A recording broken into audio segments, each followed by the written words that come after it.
The Books Rainbow presents The Fight, written by Ruskin bond. दोस्तों, इस कहानी की शुरुआत में हम देखते हैं कि रणजी नाम का लड़का गर्मियों की छुट्टियों में राजपुर आया है। यह एक हिल स्टेशन जैसी जगह है। उसके स्कूल गर्मियों की छुट्टियों की वजह से अभी खुले नहीं हैं। रणजी का अभी इस जगह पर कोई दोस्त नहीं बना है और वह अकेले ही इधर उधर घूमता है। अब ऐसे ही एक बहुत ही गर्मी के दिन में रणजी जंगल में घूमने जाता है। बेहद गर्मी की वजह से उसने बनियान और शॉर्ट्स पहने होते हैं। वहां उसे जंगल में एक बहुत ही साफ और ठंडे पानी का पूल यानी कि एक छोटा तालाब दिखाई देता है। उस छोटे तालाब का पानी इतना साफ होता है कि तालाब के तल पर गिरे हुए धूप की रोशनी में चमकते हुए गोल पत्थर भी रणजी को आसानी से दिख रहे थे। रणजी उन दिनों की याद करता है जब वह अपने माता पिता के साथ राजपुताना में रहता था, जहां केवल मटमैले पानी के तालाब थे और जहां लोगों की भैंस नहाती थी और महिलाएं कपड़े धोने को आती थी। रणजी ने इतना साफ पानी का तालाब आज तक नहीं देखा था। उस दिन गर्मी बहुत ज़्यादा थी और इतने सुंदर तालाब को देखकर रणजी उस तालाब में जाने से खुद को ना रोक सका। दूसरे दिन रणजी उस तालाब पर फिर से आता है और 1 घंटे तक तालाब में तैरता है और खूब मजे करता है। जब वह तालाब से बाहर निकलकर एक बड़े पत्थर पर लेटा होता है तो वह देखता है कि कुछ दूरी पर एक लड़का उसे कुछ गुस्से में घूर रहा है। वह लड़का रणजी से उम्र में कुछ बड़ा होता है और काफी मजबूत शरीर का और रणजी से लंबा होता है। रणजी उससे कुछ नहीं कहता, लेकिन वह लड़का चिल्लाकर पूछता है, मिस्टर, तुम यहाँ क्या कर रहे हो? रणजी उस लड़के की आवाज के लहजे से चौंक जाता है और कहता है कि मैं तैर रहा था, तुम भी मेरे साथ तैरोगे? वह लड़का बोला, मैं हमेशा अकेले तैरता हूं, यह मेरा तालाब है, मैंने तुम्हें यहां नहीं बुलाया। उसके बाद वह लड़का रणजी की तरफ बढ़ता है और रेत में अपना एक पैर जमाकर रणजी से कहता है, क्या तुम्हें पता नहीं, मैं एक वॉरियर यानी कि एक योद्धा हूं और मैं तुम जैसे गांव वालों से जवाब नहीं सुनता। इतना सुनकर रणजी बोलता है, तो क्या तुम गांव वालों से लड़ना पसंद करते हो? लेकिन फिर भी मैं गांव वाला नहीं हूं, मैं भी एक फाइटर हूं। वह लड़का रणजी को सावधान करते हुए कहता है कि रणजी को वहां से भाग जाना चाहिए, लेकिन रणजी उस लड़के से कहता है कि वह खुद उसके भागने का इंतजार कर रहा है। और उसके बाद उन दोनों के बीच लड़ाई शुरू हो जाती है। वॉरियर रणजी को जोरदार थप्पड़ मारता है तो रणजी बहुत जोर से उसके चेहरे पर घूंसा मारता है। फिर उसके बाद वे दोनों एक दूसरे का गला पकड़ लेते हैं और जमीन पर गिरकर लड़ने लगते हैं। लड़ते लड़ते वे तालाब में भी गिर जाते हैं, लेकिन वहां भी वे लड़ना नहीं छोड़ते। उन्हें लड़ते लड़ते 5 मिनट हो जाते हैं और दोनों ही बहुत थक जाते हैं और इतना थक जाते हैं कि उन्हें बोलने में भी काफ़ी कोशिश करनी पड़ती है, लेकिन दोनों में से कोई भी हार मानने वाला नहीं था। वह लड़का जो अपने आप को वॉरियर बताता है वो रणजी से जाने को कहता है, पर रणजी मना कर देता है। वॉरियर कहता है कि तब तो उन्हें लड़ाई जारी रखनी पड़ेगी। रणजी भी इसके लिए तैयार हो जाता है, लेकिन वे दोनों इतने थके हुए होते हैं कि कोई भी लड़ाई फिर से शुरू नहीं करता। वॉरियर रणजी को चैलेंज करता है कि अगर उसमें हिम्मत है तो कल लड़ने आए। रणजी उसका चैलेंज स्वीकार कर लेता है और कहता है कि वह ज़रूर आएगा। इसके बाद वे दोनों वहां से चले जाते हैं। रणजी अब घर आ जाता है। उसके शरीर के कई हिस्सों में कटे हुए और रगड़ के निशान होते हैं, जिससे उसकी माँ को पता लग जाता है कि रणजी लड़ाई करके आया है। इसलिए वह उससे कहती है कि वह पूरा दिन घर पर रहकर ही आराम करे। लेकिन शाम को रणजी चुपके से बाजार चला जाता है, जहां वह शरबत और जलेबी खाने को लेता है। जब वह खा ही रहा होता है तो उसे वही लड़का बाजार में दिखाई देता है जो उसकी तरफ आ रहा होता है।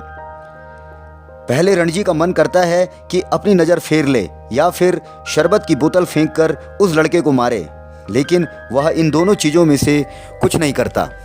वह अपनी जगह पर खड़ा हो जाता है और गुस्से से उस लड़के को देखता है। वह लड़का भी रणजी को गुस्से भरी आंखों से देखकर निकल जाता है। दूसरे दिन रणजी अपने आप को काफी कमजोर और आलसी महसूस कर रहा था। उसका शरीर कल की लड़ाई की वजह से अभी भी दुख रहा था, लेकिन वह वॉरियर द्वारा दिए गए चैलेंज को मना नहीं कर सकता था। रणजी सोचता है कि अगर वह तालाब पर नहीं गया तो यह उसकी हार होगी और वॉरियर उसे कायर समझेगा। वह सोचता है कि उसे अपनी हार चुपचाप स्वीकार नहीं करनी चाहिए, उसे लड़ना चाहिए, चाहे वह मार ही क्यों ना खाए। इसलिए रणजी तालाब पर जाने का निश्चय करता है। रणजी उम्मीद कर रहा था कि शायद वॉरियर लड़ने की बात को भूल गया हो, लेकिन जैसे ही रणजी तालाब पर पहुंचता है तो देखता है कि वह लड़का जो अपने आप को वॉरियर बोल रहा था, तालाब के दूसरी तरफ बैठा था। अपने शरीर पर तेल की मालिश करते हुए उसने रणजी को देखा और चिल्लाकर कहा कि वह तालाब में तैरकर उसकी तरफ आए और उससे लड़ाई करे। लेकिन रणजी कहता है कि वह क्यों उधर आए, वॉरियर ही तैरकर उस तरफ आए। वॉरियर एक बार फिर रणजी को चैलेंज करता है और कहता है कि शायद रणजी पूरे तालाब को तैरकर पार नहीं आ सकता। लेकिन रणजी एक अच्छा तैराक होता है, वह एक बार तो क्या दर्जनों बार बिना थके पूरे तालाब को तैरकर पार कर सकता था। इसलिए रणजी अपनी बनियान उतारता है और तालाब में डाइव यानी कि छलांग लगाता है। जब वॉरियर रणजी को डाइव करते हुए देखता है तो आश्चर्यचकित हो जाता है, क्योंकि रणजी ने जिस तरह डाइव किया ऐसा वॉरियर ने आज तक नहीं देखा था। तुम डाइव कर सकते हो? वॉरियर ने आश्चर्य से पूछा। हाँ, यह तो आसान है, रणजी ने कहा और पानी में स्थिर होकर बातें करने लगा। क्या तुम डाइव नहीं कर सकते? उसने पूछा। नहीं, वॉरियर बोला। यह तो बड़ा आसान है, रणजी बोला। बस पत्थर पर खड़े हो जाओ, अपनी बाहों को फैलाओ और अपने सिर के बल कूद जाओ। वॉरियर ने ऐसा ही किया, लेकिन सही तरह से डाइव नहीं कर पाया। रणजी जोर से हंसने लगा। वह बोला, अरे इस तरह तो तुम तालाब का सारा पानी बाहर निकाल दोगे। क्या ये सही नहीं था? वॉरियर बोला। ज्यादा अच्छा नहीं था, पर तुम्हें प्रैक्टिस करनी होगी। अच्छा, मैं एक बार फिर डाइव करके दिखाता हूँ। रणजी ने फिर एक शानदार डाइव लगाई और तैरता हुआ वॉरियर के पीछे आ गया। तुमने यह कैसे किया? वॉरियर ने आश्चर्य से कहा। क्या तुम पानी के अंदर भी तैर सकते हो? रणजी ने कहा। क्या तुम नहीं तैर सकते? वॉरियर बोला। नहीं, लेकिन मैं कोशिश करता हूं। लेकिन वॉरियर काफी कोशिश करने के बाद भी पानी के अंदर नहीं तैर पाया। रणजी ये सब देख रहा था, लेकिन उसने वॉरियर की मजाक नहीं बनाई। उसने कहा, इतना बुरा भी नहीं था, लेकिन तुम्हें काफी प्रैक्टिस की जरूरत है। वॉरियर ने पूछा, क्या तुम मुझे सिखाओगे? रणजी बोला, अगर तुम चाहो तो मैं तुम्हें सिखा सकता हूं। वॉरियर बोला, तुम्हें मुझे सिखाना होगा और अगर तुम नहीं सिखाओगे तो मैं तुम्हारी पिटाई करूंगा। लेकिन क्या तुम यहाँ हर दिन आकर मुझे सिखाओगे? रणजी बोला, अगर तुम चाहो तो जरूर। उसके बाद वे दोनों पानी से बाहर आ जाते हैं। वॉरियर ने रणजी को अपना नाम सूरज बताया और कहा कि वह एक पहलवान है। रणजी ने भी उसकी तारीफ की और कहा कि वह एक सच्चा पहलवान है। वॉरियर यानी कि सूरज ने रणजी को बताया कि वह एक दिन वर्ल्ड चैंपियन पहलवान बनेगा। उसने रणजी को देखकर कहा कि उसे भी खूब खाना और दूध पीना चाहिए, जिससे वह भी उसकी तरह पहलवान बन सके। वह रणजी से आगे कहता है कि रणजी उसका फ्रेंड बन जाए, यानी कि दोस्त बन जाए, और वह उसे अपने जैसा पहलवान बना देगा। और बदले में रणजी उसे डाइव करना और पानी के अंदर तैरना सिखा दे।